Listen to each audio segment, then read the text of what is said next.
Assalamualaikum warahmatullahi wabarakatuh. Selamat siang. Nama saya Muhammad Ilyas Ronald Yamin. Di sini saya akan menjelaskan tentang materi ajar saya, yakni mengenai kalimat dan struktur penulisan kalimat. Yang pertama, mengenai definisi kalimat sendiri. Kalimat adalah sebuah gabungan kata maupun frasa yang disusun mengikuti pola penyusunan tertentu sehingga memiliki arti atau makna.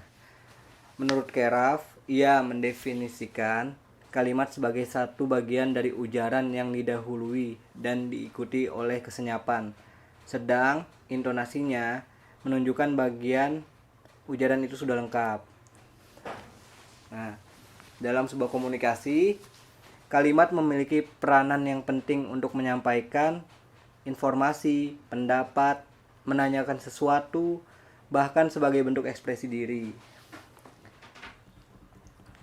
Dalam kalimat ini terdiri dari unsur penyusun kalimat. Yang pertama subjek, yang kedua predikat, yang ketiga objek, yang keempat pelengkap, yang kelima keterangan.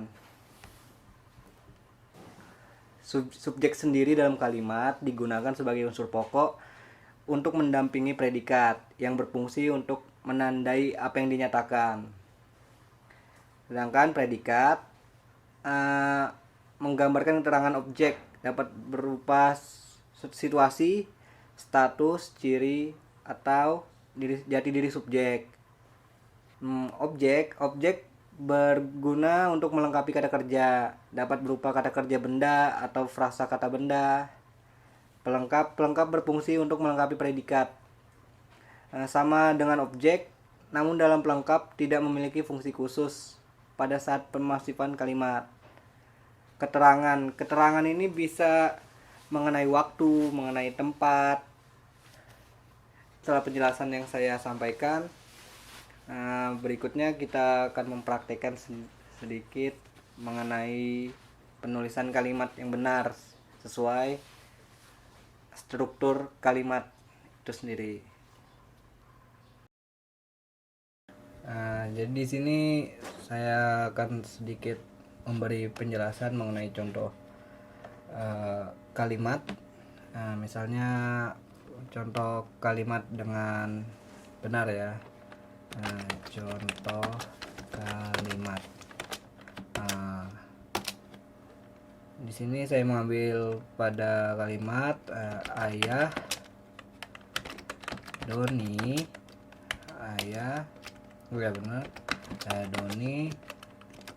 sering menulis novel di ruang kerja. Subjeknya di sini terdapat pada kata ayah Doni sebagai pelaku kegiatan tersebut, pelaku dalam melakukan kegiatan tersebut. Yang kedua predikatnya pada kata sering menulis yakni pada kegiatan yang dilakukan oleh ayah Doni. Ini predikatnya. Objek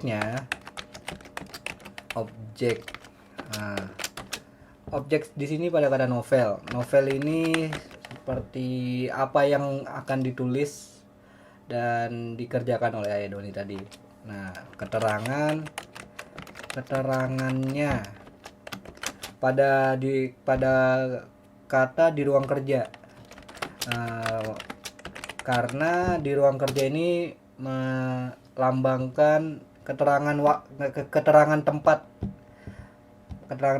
di mana ayah Doni menulis novel tersebut. Nah, ini contoh kalimat yang benar sesuai dengan SPOK. Misalnya contoh kalimat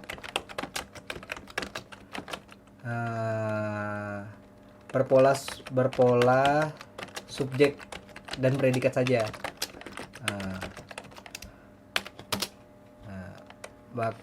Jadinya seperti ini.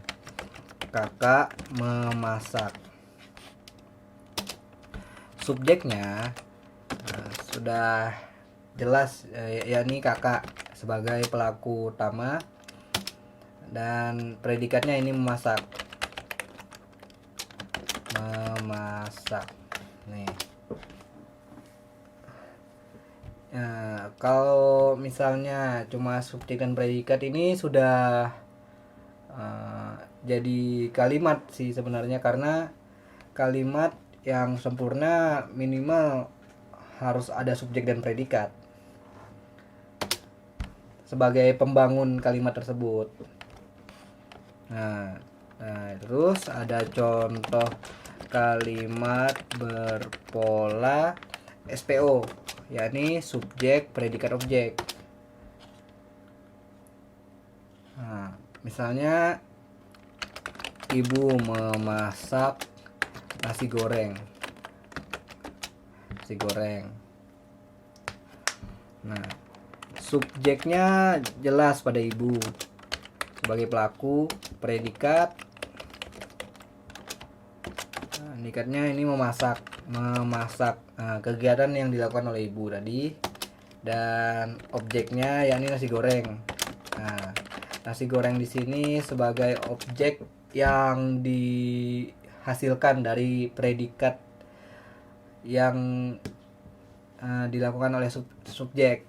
Jadi ibu memasak nasi goreng, jadi hasilnya nasi goreng sebagai objek, sebagai apa yang dibuat, dan memasak sebagai kegiatannya, dan ibu sebagai subjeknya.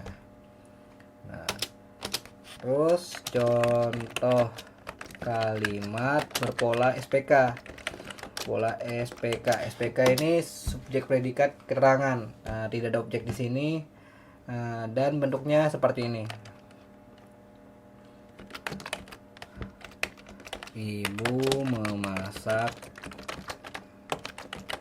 senang. Subjek sudah pasti ibu, predikat juga sudah pasti pemasak, dan keterangannya di sini yakni dengan hati senang.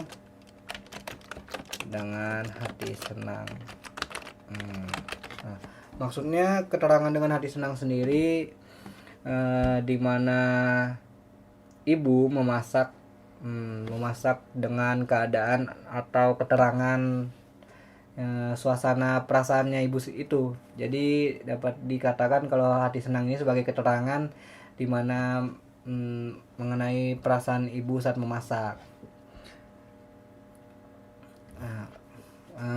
Berarti ini termasuk keterangan dalam keadaan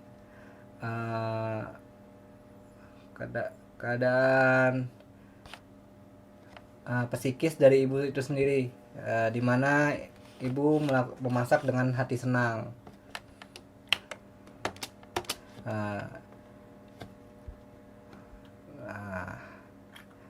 Sudah cukup sekian penjelasan yang dapat saya sampaikan.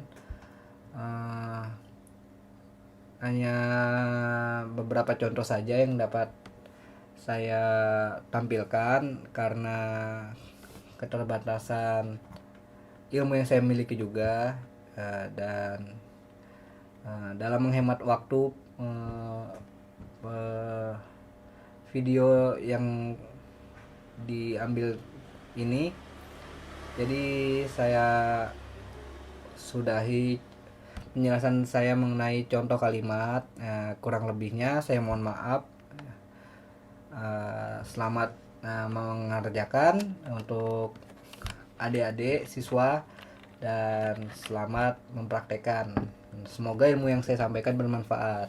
Dari sedikit materi yang saya ajarkan, mohon maaf jika ada kesalahan yang saya sampaikan dalam perkataan yang saya ujarkan. Kurang lebihnya mohon maklum, dan juga mohon maaf. Selamat siang. Wassalamualaikum warahmatullahi wabarakatuh.